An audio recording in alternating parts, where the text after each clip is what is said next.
হাই মই কীতাৰ্থ আজি মোৰ বিয়া প্ৰতিজন মানুহে এই দিনটোৰ কাৰণে ৰৈ থাকে কিন্তু মই ভবাই নাছিলো যে মোৰ জীৱনলৈ এই দিনটো ইমান সহজত আহিব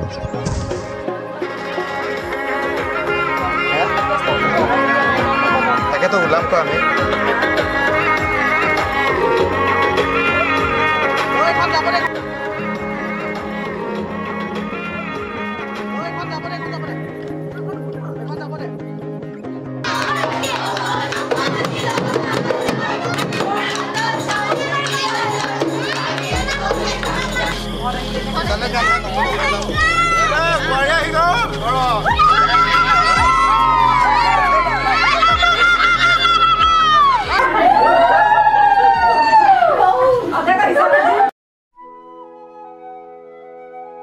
তো গাইজ ইফালে পুৰা ৰেডি হলো আমি যাবলৈ এতিয়া আৰু আমাৰ ঘৰত ইতিমধ্যে খুৰা খুৰী মোৰ লগৰ গোটেইখিনি আহি গ'ল আৰু আপোনালোকক মই দেখাই আছো কোন কোন আহিলে এতিয়া যাবলৈ কইনা আনিবলৈ যাবলৈ তো ইফালে মাহঁতে বহি আছে ইফালে আমাৰ আইতা বহি আছে তাৰপিছত ইফালে মায়ে আমাৰ বাবু ওলাইছে চাহ বনাইছে তো গাইজ আৰু এতিয়া বাহিৰত কোন কোন আছে আপোনালোকক মই দেখুৱাই আছো আৰু ইফালে বাহিৰত বহি আছে আমাৰ গোটেই খুৰীহঁত বহি আছে এইফালে আছে হিৰো এইটো বাবুদা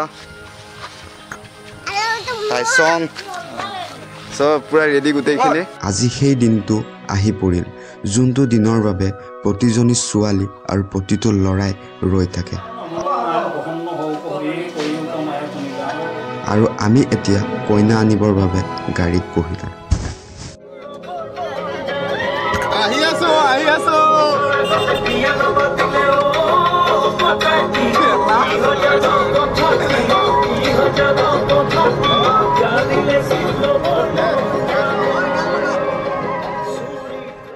তো গাইজ আমি এতিয়া ঘৰৰ পৰা ওলাই আহিলো আৰু মোৰ লগত আছে এইফালে ভাইটি এইফালে পিয়ম তাৰপিছত এইটো টাইছন তাৰপিছত এইফালে আছে ধ্ৰুৱ তো আমি গোটেই পৰিয়ালখিনি আহিছোঁ ককাই ভাই মিলি পেলাই তো এতিয়া আমি কইনা আনিবলৈ গৈ আছোঁ ফুলনি গাঁও তো ইয়াৰ পৰা বেছি দূৰ নহয় প্ৰায় 20 কিলোমিটাৰমান হ'ব তাৰপিছত আৰু 4জনমান সিহঁতে বাইক লৈ পিছত আহি আছে য'ত আছে বাবুদা প্ৰীতম দা জন্স পাপু তো আমি কেইজনমান আছোঁ ইহঁত কেইজনমান আছে আহি আছে বাইক লৈ পিছে তো এতিয়া আমি গৈ আছোঁ ধুনীয়াকৈ ভিডিঅ'টো এনজয় কৰা তাত গৈ কি হ'ব গোটেইখিনি দেখাম তাইৰ ঘৰ আছিল আমাৰ ইয়াৰ পৰা 20 কিলোমিটাৰমান দূৰত থকা লাংহিনত এতিয়া সময় হৈছে ৰাতিৰ প্ৰায় 7:30 আৰু মোৰ লগত আছে মোৰ কেইজনমান লগৰ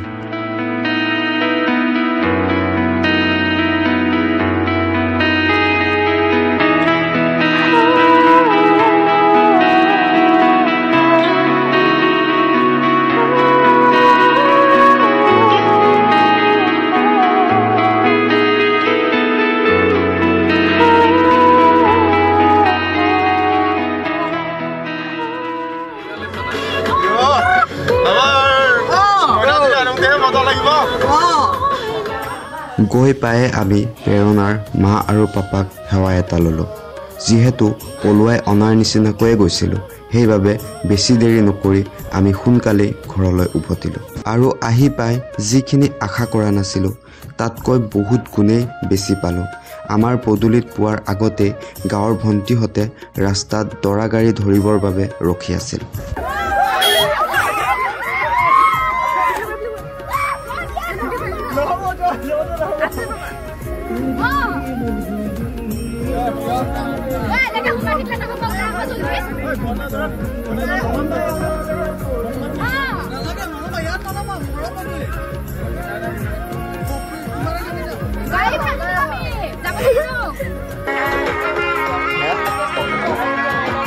তাকেতো ওলাম কো আমি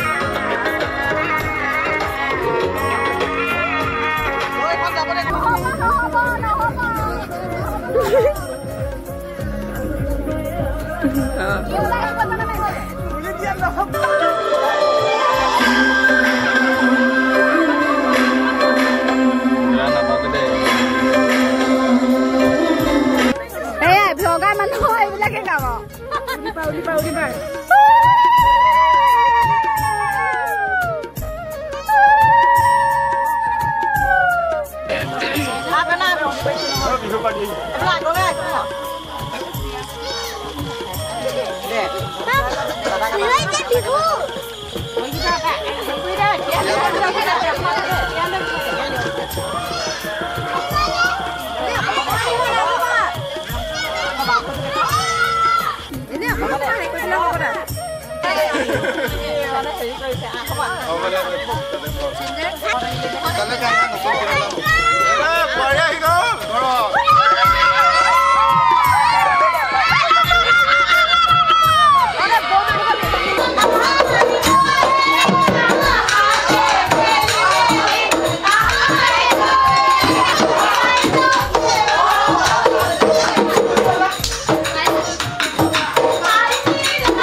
এনেকৈয়ে কামবোৰ চলি থকাৰ সময়ত আমাৰ চোতালত বিহুৰ দলটো আহি পালেহি আৰু আমি সকলোৱে সেয়া ল'লোঁ আৰু আজিৰ ৰাতিটো এনেকৈ পাৰ হ'ল।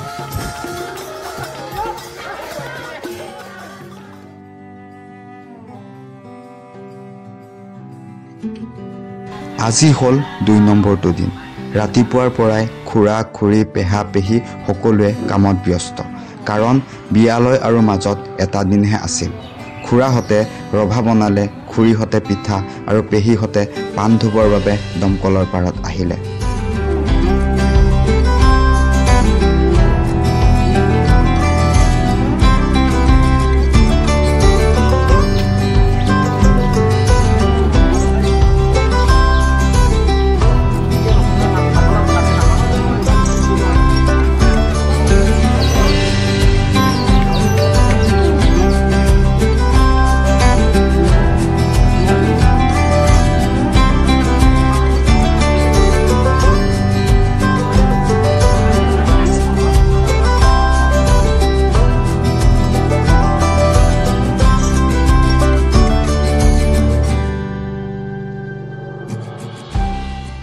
আৰু আমি কেইজনমানে লগ খাই প্ৰসাদ খাবৰ বাবে কলপাত কাটিবলৈ বাৰীলৈ আহিলোঁ।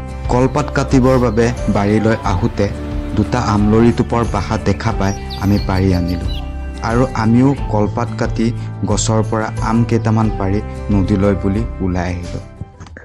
তো এইফালে আমি গোটেইখিনি গৈ আছোঁ পূৰা নদীত গা ধুবলৈ। আৰু যোৱাকালি ছোৱালী আনিলোঁ, অনাৰ পাছত মানে মোৰ বিয়া মই ভিডিঅ' বনাই আছোঁ ধুনীয়াকৈ।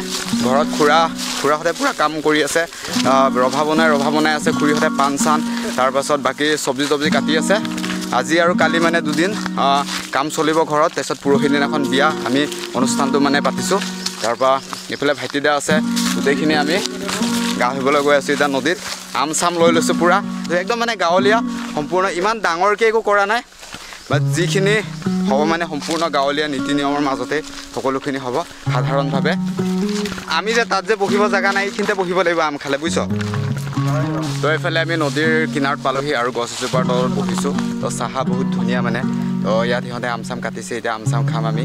আম খাই পেলাই নদীত যাম, গা ধুম, গা ধুই পেলাই ঘৰত যাম। আৰু ঘৰত ইতিমধ্যে সৰু সুৰাকৈ পাৰ্টি চলিছে। অলপ আগত মই বজাৰত গৈ মাছ আনিলোঁ আৰু ঘৰৰে হাঁহ চাহ মাৰিলে। তো আজি মানে কাম কৰাখিনিৰ সম্পূৰ্ণ পাৰ্টিটো হৈছে আৰু ধুনীয়াকৈ। তাৰপাছত কাইলৈ এদিন হ'ব, কাইলৈ কাম কাজখিনি চলিব, তো পৰহিলৈ বিয়া আৰু। তো এতিয়া আমি কেইজনমান আহিছোঁ, 4জন, যোনকেইজন পাত চাত কাটি আছিলোঁ, আৰু কেইজনমান আহিলে সিহঁতে ঘৰতে থাকি আহিলে। তো গৰমত নদীলৈ আহিব টান পালে, কিন্তু আমি কেইজন আহিলোঁ আৰু ভাবিলোঁ নদীতে গা চা ধুই ধুনীয়াকৈ গৈ পেলাই ঘৰত ভাতটো খাম। আৰু আমাৰ আম টেঙা খাই হোৱাৰ পাছত আমি সকলোৱে মিলি নদীলৈ গা ধুবলৈ আহিলোঁ। যিহেতু আজি গৰমটো অলপ বেছিয়ে আছিল, সেইবাবে ইয়াত আজি বহুত মানুহ।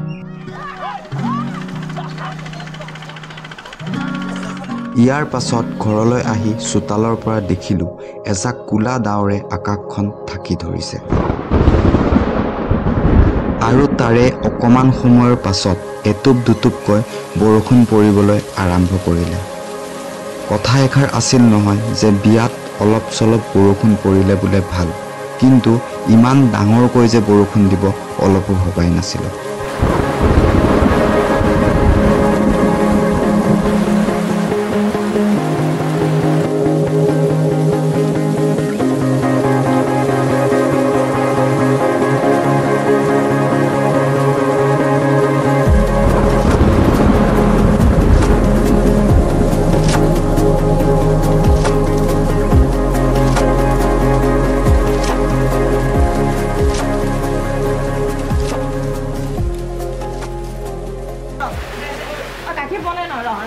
এইফালে আমাৰ জেঠাই পিঠা বনাই আছে বনাই হ'ব বনাই হ'ল এয়া ভৰাই আছে পুৰা ভৰাইছোঁ কালি ভকতে খাব ইপিনিয়ে খাব এনেকৈ আধা ঘণ্টামানৰ পাছত বৰষুণ জাক এৰিল আৰু আমি ৰাস্তালৈ গৈ ৰামধেনুখনৰ এটা ধুনীয়া দৃশ্য উপভোগ কৰিলোঁ Every day with you is magic. আজি আছিল আমাৰ বিয়া ৰাতিপুৱাৰে পৰা মনটো উগুল থুগুল লাগি আছিল আৰু ঘৰত সকলোৱে কামত ব্যস্ত এইফালে আকৌ প্ৰেৰণাই মেকআপ কৰা তো ভকতসকলো আহি পালে এতিয়া আমাৰ ঘৰলৈ তাৰপাছত এতিয়া নামভাগী অনুষ্ঠান আৰম্ভ হ'ব আৰু লাহেকৈ তো ভকতসকল আহিলে আৰু বাকী যিমানখিনি পৰিয়ালৰ মানুহ মাতিছোঁ লগৰ বান্ধৱ সকলোবিলাক লাহে লাহে আহিব তো এতিয়া আমাৰ ধুনীয়াকৈ নাম প্ৰসংগভাগী আৰম্ভ হ'ব আৰু মই ৰেডি হ'লোঁ যিহেতু মই দৰা আৰু এইফালে প্ৰেৰণাও ৰেডি হ'ল আৰু আজি এই আমাৰ বিয়াখনৰ যি অনুষ্ঠান আৰম্ভ হ'ব যি হ'ব সকলোখিনি আপোনালোকক এফালৰ পৰা দেখাম তো এইফালে আহিলোঁ মই এতিয়া খুৰাহঁতৰ ঘৰত আৰু এইফালে পেহী পেহা খুৰী সকলোৱে পূৰা চব্জি কাটি আছে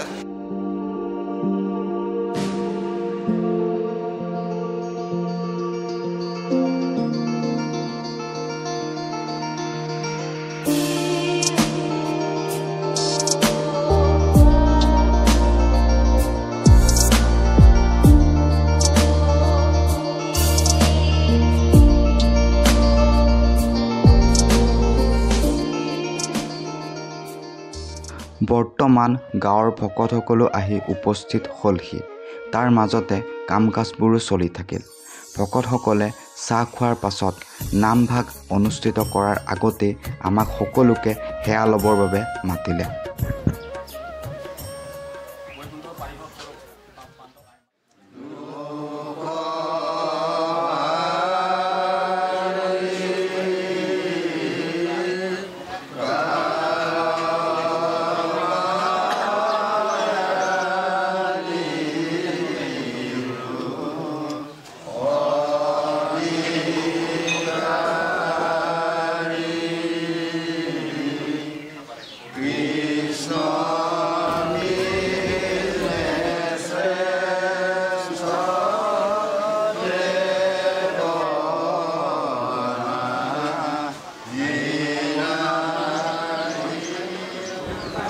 নাম প্ৰসংগভাগী শেষ হোৱাৰ পাছতে প্ৰসাদ দিয়া হ'ল আৰু প্ৰসাদ খাই সকলোৱে ভাত খাবৰ বাবে বহিল আৰু এতিয়া আমাৰ কইনাও শৰাই বটা লৈ লৈ সকলোতে তামোল পাণ দি ফুৰিছে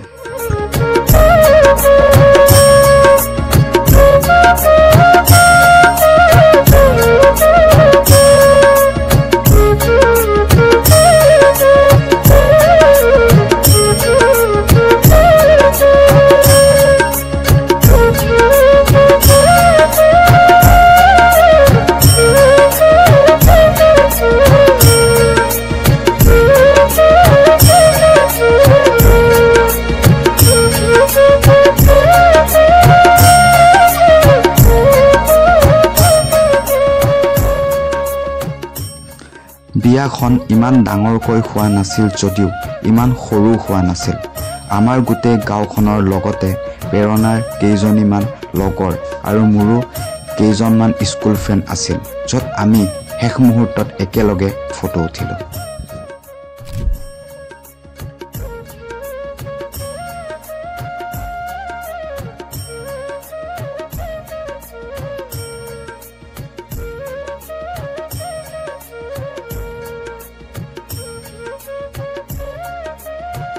এনেকৈ আমাৰ বিয়াখনৰ সকলোবোৰ আপোনালোকক প্ৰথমৰ পৰাই দেখুৱালোঁ ছোৱালী আনিবলৈ যোৱা দিনাখনৰ পৰা একেবাৰে বিয়াৰ শেষ মুহূৰ্তলৈকে গতিকে ভিডিঅ'টো কেনেকুৱা লাগিল আপোনালোকে জনাব যদি ভাল লাগিল তেন্তে ছাবস্ক্ৰাইবটো কৰিব নাপাহৰিব এতিয়ালৈ বাই আকৌ এটা নতুন ভিডিঅ'ৰ সৈতে লগ পাম এণ্ড ধন্যবাদ